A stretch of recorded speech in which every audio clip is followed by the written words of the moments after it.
এই নিউজটা দেখে অনেকে হাহারিয়ে দিলেও আমি কিন্তু বিষয়টাকে সিরিয়াসলি নিয়েছি। এখানে আপনি অস্বাভাবিক অথবা এটা হাহারিয়েক্টেড ইস্যু বিষয়টা তা না।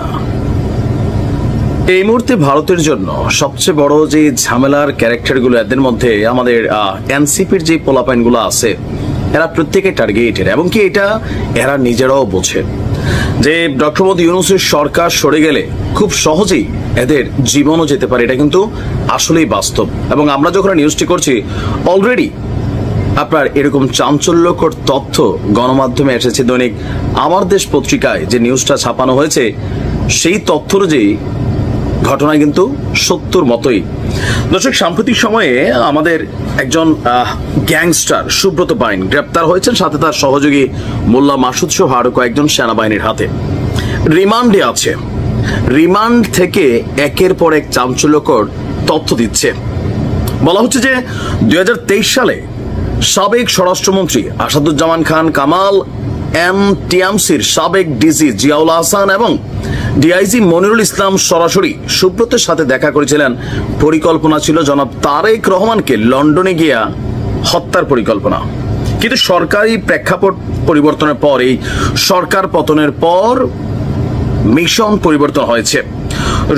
দীর্ঘদিন যাবৎ সুব্রত বাইন এবং তার বাহিনীকে প্রস্তুত করছিল সার্জিস হাসনাত সহ আরো বেশ কিছু উচ্চ কিলিং মিশন নিয়ে। অলরেডি এখানে আমরা যতটুকু তথ্য দেখছি যে যদি সুব্রত সফল হতো তাহলে জনাব তারেক রহমানকে হত্যা যদি সফল হতো তাহলে সুব্রত বাইনকে মেরে ফেলা হইতো। সার্জিস এবং হাসনাতকে হত্যায় সফল হলেও তাকে মেরে ফেলা হতো, এমনটাই বক্তব্য। আর এই মিশনের জন্য তাকে স্নাইপার প্রশিক্ষণ, রাইফেল ব্যবহারের কৌশল এবং টার্গেট শনাক্ত করে গুলি চালানোর সক্ষম করে গড়ে তোলা হয়। এবং তার সাথে থাকা স্যাটেলাইট ফোন, এটাও কিন্তু একটা প্রশ্ন তুলেছে। এমনকি পাকিস্তানি পাসপোর্টে তাকে লন্ডন পাঠানোর পরিকল্পনা ছিল। 2025 সালের মে মাসে যখন সে আটক হয় তখন এখানে আবার নতুন তথ্য আসছে যে রিমান্ডে দেওয়া সুব্রত বাইনের তথ্য অনুযায়ী তার দলটি রাজনৈতিক নেতাদের লক্ষ্য করে টার্গেট কিলিং এর পরিকল্পনা করেছিল, যার মধ্যে বিএনপি, জামাত এবং নবগঠিত এনসিপির নেতারা ছিলেন। আর টার্গেট ছিলেন হাসনাত আব্দুল্লাহ, সার্জিস আলম সহ আরো অনেকে। অলরেডি অস্ত্র আনা হয়েছে নাকি সীমান্ত দিয়ে, আর তা পৌঁছে দেওয়া হতো রাজধানীর বিভিন্ন জায়গায়, মগবাজার, গুলশান, শাহবাগ, বাড্ডা প্রভৃতি স্থানে সন্ত্রাসী চক্রের হাতে। বাহিনীর দেওয়া তথ্য অনুযায়ী এই মিশনের পিছনে ক্ষমতাসীন দলের কিছু নিষিদ্ধ ঘোষিত উচ্চ পর্যায়ের নেতাদের সম্পৃক্ততা ছিল। তিনি দাবি করেন এসব হত্যাকাণ্ডের মাধ্যমে রাজনৈতিক বিভ্রান্তি সৃষ্টি করে আওয়ামী লীগকে ক্ষমতায় রাখার পরিকল্পনা করা হচ্ছিল। এখন এই খবরগুলো গণমাধ্যমে যখন আসে, বাংলাদেশের মানুষের গণমাধ্যমেরও এটা হয় আর কি, যে ধরেন সবসময় একজন সন্ত্রাসী ধরা খাইলে বিপরীত দল নিয়ে কথাবার্তা আসে, আবার খবরগুলো চমকপ্রদ হয়। বাট আমি কিন্তু এটা বিশ্বাস করি, যদি ধরেন সুব্রত বাইন প্রকৃতপক্ষে রয়ের অ্যাপয়েন্টেড হয়, সে নাকি স্বীকার করছে তার অ্যাপয়েন্ট করছে, ট্রেনিং করছে, তো সেই অনুযায়ী সার্জিস, হাসনাত এবং এনসিপির প্রথম সারির কয়েকজন নেতা, বৈষম্য বিরোধী ছাত্র আন্দোলনের অনেক ছেলে পেলে বিভিন্ন সময় এরা কিন্তু ঝামেলায় পড়বে, এটা বাস্তব। এদের এতদিন একটা ব্যাকআপ ছিল যে আওয়ামী লীগ ছাড়া বাকি দলগুলো, বাট এখন রাইট নাও যে পর্যায়ে আছে, এই পর্যায়ে আপনার মানে গ্যারান্টি নাই তো যে এদের আসলে শেল্টারটা কারা দিবে। ডক্টর ইউনূসের সরকার 19-20 হলেই এনসিপির জন্য কিন্তু আসলেই দুর্দিন আসবে। শুধু এনসিপি না, মানে এদের যে বড় বড় নেতারা আছেন, তো এটাকে একবার হালকা নেওয়ারও কিন্তু সুযোগ নেই, সাবধানে থাকা উচিত। পরিস্থিতি যা ধারণ করেছে, ডক্টর মোহাম্মদ ইউনূস বাংলাদেশে আওয়ামী লীগ সরকার পতনের আগ পর্যন্ত টোটালি মান সম্মান ইজ্জতে সারা বাংলাদেশের মানুষের কাছে জায়গা পেয়েছিলেন, শুধুমাত্র আওয়ামী লীগ ছাড়া। তখন ডক্টর মোহাম্মদ ইউনূসের হেটার্সদের মধ্যে শুধুমাত্র আওয়ামী লীগ, আমরা ধরতে পারি দেশের ধরেন 40% জনগণ ভোটের হিসাব করলে একটা ক্যালকুলেশন থেকে যেটা আসে সামনে, আর বাকি 60% জনগণ ছিলেন তার পক্ষে। কিন্তু 5ই আগস্টের পর আজকের দিনে ওনার হ্যাটার্সের সংখ্যা নিয়ার অ্যাবাউট 70% প্লাস, আর যে অবশিষ্ট 30% আছে সেটাও এনসিপি এবং জামাতের। এই মুহূর্তে বিএনপির প্রত্যেকটি কর্মী, তারা আমার ধারণা যে হাতে গোনা হয়তো 2-4 জন বাদ যেতে পারে, তারা ডক্টর মোহাম্মদ ইউনূসকে মনে মনে প্রতিদিন এত এত ভালোবাসা নিয়ে দোয়া করেন বা ভালোবাসামূলক শব্দ বলেন যেগুলো আমরা হয়তো বলতে পারি না। তবে ডক্টর মোহাম্মদ ইউনূস কি আসলে রাজনীতি বোঝেন? আমার কাছে মনে হয় বোঝেন না। যদি বুঝতেনই তাহলে তার বোঝা উচিত ছিল যে বিএনপিকে নিয়ে তিনি যেভাবে খেলছেন, আমরা খেলছেন এই কারণে বললাম, ইন্টারন্যাশনাল লেভেলে গিয়ে, আন্তর্জাতিক গণমাধ্যমে গিয়ে বিএনপিকে ঘিরে তিনি যে একটা মন্তব্য করেছেন, এটা কখনোই তার সরকারের জায়গা থেকে তিনি কিন্তু করতে পারেন না। তিনি বলছিলেন যে একটি দলই শুধু নির্বাচন চায়, কিন্তু তার এই বক্তব্যকে মিথ্যা প্রমাণিত করেছে 12 দলীয় জোট। বিএনপির সাথে যে 12 দলীয় জোটের আপনার কি বলা হয় যে কানেক্টিভিটি আছে, এরা প্রত্যেকেই নিবন্ধিত, ইভেন নির্বাচনের জন্য তারা মুখিয়ে আছে। এই দলগুলো আজকে একটা বিবৃতি দিয়েছে, আর ওই বিবৃতির পর বিএনপি বলছে শুধুমাত্র একটি লোক ডিসেম্বরে নির্বাচন চায় না, সেটা হচ্ছে ডক্টর ইউনূস। পাল্টাপাল্টি অবস্থানে মান সম্মান আসলে কার যাচ্ছে সেটাই হচ্ছে বড় কথা। ডক্টর ইউনূসকে এক ধরনের মিথ্যাবাদী হিসেবেই প্রমাণিত করার চেষ্টা করা হয়ে গেছে। ইভেন এই বক্তব্য যখন সামনে আসছে, তার মানে ডক্টর মোহাম্মদ ইউনূসের কাছে হয়তো তথ্যগত ঘাটতি ছিল, অথবা তিনি সজ্ঞানে উদ্দেশ্য প্রণোদিত ভাবেই এই মিথ্যাটা বলেছেন। এখন আমরা কেন মিথ্যা বললাম? গতকালকে থেকে গণমাধ্যমে ডক্টর মোহাম্মদ ইউনূসের বক্তব্যের পরপরই 12 দলীয় জোটের নেতৃবৃন্দ বলছেন এবছরের ডিসেম্বরে কেবল একটি দল নয়, দেশের সকল দেশপ্রেমিক গণতান্ত্রিক রাজনৈতিক দলগুলো নির্বাচন চায়। একটি অবাধ, সুষ্ঠু এবং গ্রহণযোগ্য নির্বাচনই দেশের মুক্তি এবং উন্নতির অভিমুখ নিশ্চিত করে, বারবার তা প্রমাণিত হয়েছে। গণমাধ্যমে পাঠানো এক বিবৃতিতে 12 দলীয় জোটের নেতারা বলছেন যে জাপান সফররত প্রধান উপদেষ্টা ডক্টর ইউনূস নিক্কেই ফোরামে যোগ দিতে গিয়ে এক সাক্ষাৎকারে বলেছেন ডিসেম্বরে মাত্র একটি দল নির্বাচন চায়। এই বক্তব্যের প্রতিবাদ জানিয়ে 12 দলীয় জোট নেতৃবৃন্দ বলেন, এক কথায় নিরেট মিথ্যাচার করেছেন নোবেল বিজয়ী অধ্যাপক ইউনূস। কেবল একটি দলই নয়, দেশের সকল গণতন্ত্রীপন্থী দলগুলো স্পষ্টভাবে গত 9 মাস ধরে ডিসেম্বরে নির্বাচন আয়োজনের কথা বলে এসেছে। বরং তিনি নিজেই কিছু মৌলবাদী, জনসমর্থনহীন, মুক্তিযুদ্ধ বিরোধী রাজনৈতিক দলকে পাশে নিয়ে নির্বাচনের প্রশ্নটিকে বিলম্বিত করার চেষ্টা করছেন।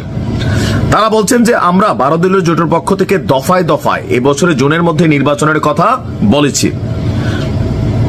আর আপনার কি বলা হয় যে দেশের প্রগতিশীল রাজনৈতিক দলগুলো সভা, সমাবেশ, সেমিনার, বক্তব্য, বিবৃতি এবং প্রধান উপদেষ্টার সঙ্গে বৈঠকে বারবার এই কথা উচ্চারণ করেছেন। তিনি হয়তো বলে যাচ্ছেন তিনি কথার মারপেচ দিয়ে তার গদি রক্ষা করতে পারবেন না, পদত্যাগের নাটক করেও পারবেন না। বাংলাদেশের জনগণ তার নাটকবাজি বসে গেছে। বিএনপি বিভিন্ন জায়গা থেকে এই বক্তব্যটা আসছে, তো পদত্যাগ করতে গেলেন, করলেন না কেন? আবার তাকে পদত্যাগ নিয়ে যখন নিক্কি ফোরামে সাংবাদিক প্রশ্ন করলো, তিনি সব কথা বলতে পারেন, এই কথার উপর উত্তরটা দিলেন কি যে দেশের গণমাধ্যমে যেহেতু বলি নাই, বিদেশে বললে আবার এটা নিয়ে সমালোচনার মুখে পড়ব। তিনি পদত্যাগের কথা আসলে কি বলছিলেন কিনা? আমরা বরাবরই বলছি যে পদত্যাগ ইস্যুটা বেসিক্যালি হচ্ছে একটা নাটক ছিল, নাহিদদের পরিকল্পনা ছিল বা ডক্টর ইউনূসের নিজেরই পরিকল্পনা ছিল একটা সিম্পেথি নেবার জন্য। এটা কিন্তু অকাট সত্য কথা।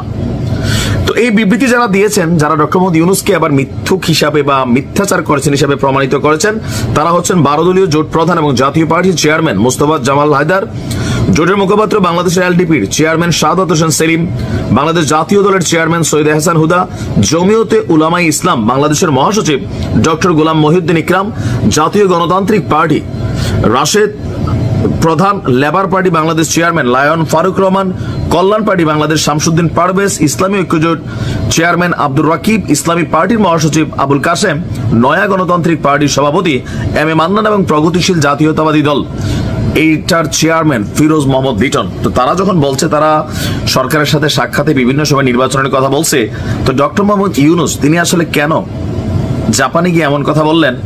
আসলে বয়স হয়ে গেছে অনেক, হয়তো অনেক কিছু বলে যান, অথবা চাপের কারণে দিশে হারিয়ে ফেলেছেন কিনা, এটাও একটা প্রশ্ন।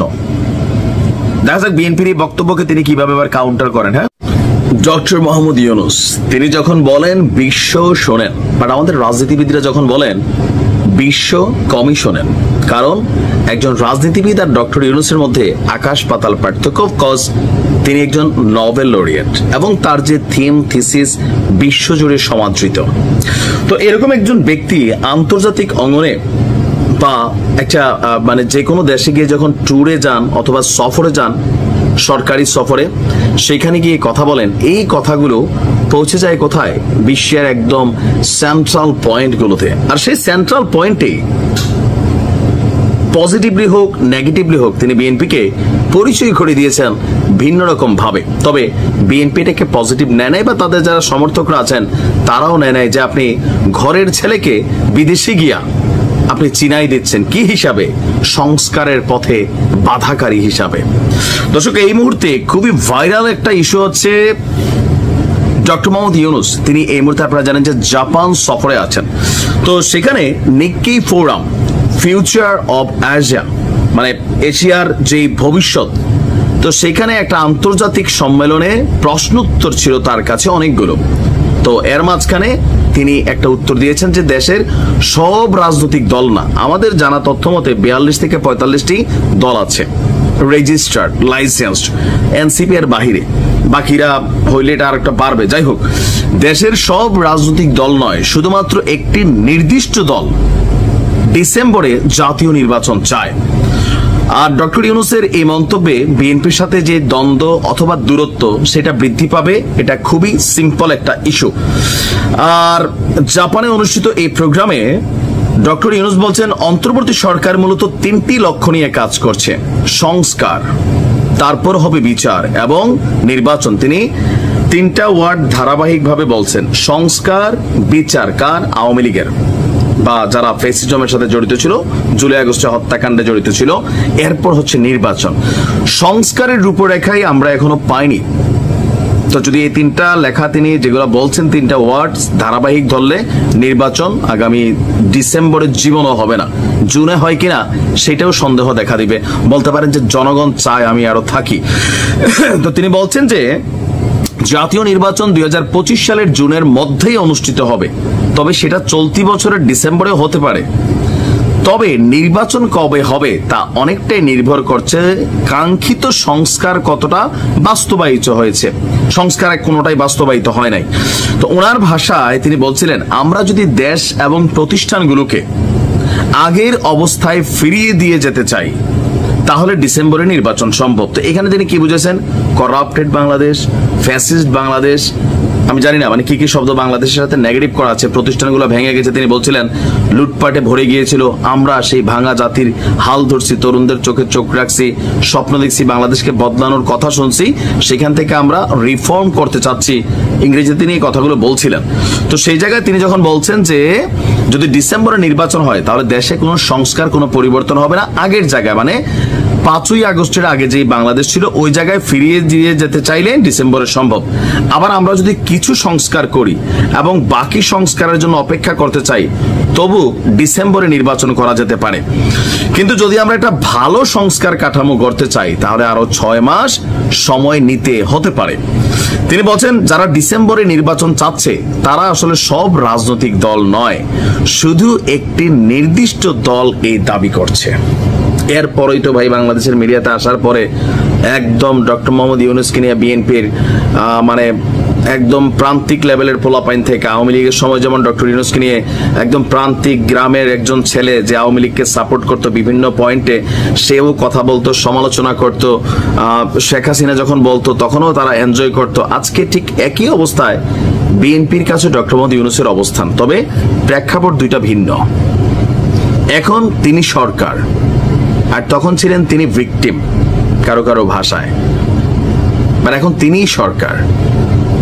তিনি আসলে এই যে বক্তব্য দিয়েছেন বিএনপির ইন্টারন্যাশনাল লেভেলে এটা পজিটিভ একটা ভাইব তৈরি করতে পারে, নেগেটিভও তৈরি করতে পারে। যে একটা দেশে এতগুলো রাজনৈতিক দল, তো নর্মালি যারা বিদেশি রাষ্ট্রগুলো আছে তারা তো বিএনপিরও চিনে বা এই দেশ সম্পর্কে তাদের কাছে তথ্য আছে যে এখানে বড় রাজনৈতিক দল কয়টা যে যারা নির্বাচন চাইবে। প্রত্যেকটা রাজনৈতিক দলের মধ্যে মানে নিজের সিটটা নিজে পাবে কিনা, যে আমাদের জামাতের আমির সাহেব তিনি তো বিএনপির পক্ষ থেকে নির্বাচন করছিলেন, বিএনপির মার্কা নিয়ে, কারণ জামাতের নিবন্ধন নাই, এরপর তো ফেল করছেন, তখন ফেল করানো হয়েছে আমরা ধরে নিলাম।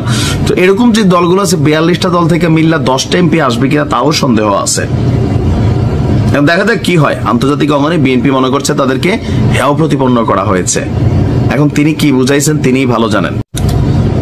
সমস্যা হচ্ছে বাংলাদেশে আমাদের পলিটিশিয়ানরা কিছু কিছু পজিটিভ জিনিসকে এতটা বেশি ব্যবহার করে ফেলেন যে মানে বিষয়টা একদম ইউজ টু হইয়া মাঝে মাঝে শব্দগুলোর সাথে মানুষের কি বলা হয় যে মোরাল, যে ভালোবাসা, যে শ্রদ্ধাবোধের জায়গাটা, সেটা অনেকটা নষ্ট হয়ে যায়। যেমন ধরেন, আমি সরাসরি সবসময় বলে আসছি যে বঙ্গবন্ধু শেখ মুজিবুর রহমানের প্রতি মানুষের যে শ্রদ্ধার জায়গাটা ছিল, এটা অনেকটা নষ্ট করছেন খোদ শেখ হাসিনা এবং আওয়ামী লীগ। কথায় কথায়, প্রতি কাজে কাজে যেইভাবে প্রত্যেকটা প্রতিষ্ঠানের নাম টাম পরিবর্তন বা বঙ্গবন্ধুকে নিয়ে এই যে মোরাল মূর্তি যায়, এগুলো কিন্তু পজিটিভ নেয় নাই মানুষ, আপনার বুঝতে হবে। কিন্তু শেখ হাসিনা মনে করতেন যে মানুষ এগুলোকে পজিটিভ নিচ্ছে। কতটুকু পজিটিভ নিয়েছে আজকে এটা 5ই আগস্টের পর বোঝা যাচ্ছে। আবার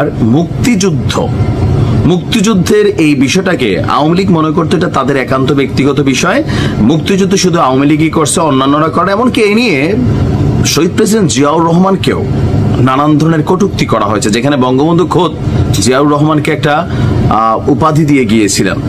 মুক্তিযুদ্ধের সময় তার ভূমিকা ছিল। এই কথাগুলো আমি যখন বলি তখন এক একজনের কাছে এক এক রকম লাগবে, কিন্তু বাংলাদেশের মূল ফাউন্ডেশনটাই হচ্ছে মুক্তিযুদ্ধ এবং আমাদের সংবিধান পরিবর্তনশীল, সেখানে অনেক রকম কারেকশন আসবে, অনেক রকম ডাইমেনশন আসতে পারে, বাট মূল সংবিধানটা থাকবে, এমনটাই মনে করছে বাংলাদেশের রাজনৈতিক দলগুলো। কিন্তু এগুলো নিয়ে একটা অবস্থানে যাচ্ছে। আবার 5ই আগস্টের পর এই দেশে পাকিস্তানি সমর্থকদের এক ধরনের অধ্যত্ব আমরা দেখছি, যে পাকিস্তানের পক্ষে খোদ বাংলাদেশের মধ্যে আপনার প্রতিবাদ হচ্ছে, বলে ভাই ফিলিস্তিনের পক্ষ হচ্ছে, ওইটা আলাদা কিন্তু এইটা আলাদা, ভারত পাকিস্তান যুদ্ধ। কিন্তু এই যে সার্বিক পরিস্থিতিতে একটা দিগ্ভ্রান্ত বাংলাদেশ অনেকেই মনে করছেন। আর এই দিগ্ভ্রান্ত বাংলাদেশকে এই অবস্থাতে সার্বভৌমত্ব, নিরাপত্তা সহ সকল কিছুতে যারা সবচেয়ে বড় ভূমিকা রাখছেন 5ই আগস্টের পরও যাদের ভূমিকা অনবদ্য ছিল, বাংলাদেশ সেনাবাহিনী।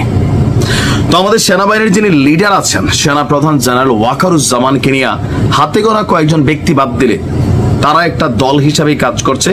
এনসিপি, তারপর হচ্ছে উপদেষ্টাদের মধ্যে 2-1 এবং অনলাইন কিং, তাদের বাদ দিলে আপনি বাহির থেকে দেখবেন যে আসলে এখানে সেনাবাহিনী, সেনা প্রধান নিয়ে আপনি আর কোনো মন্তব্য পান, আমিও আসলে পাই না।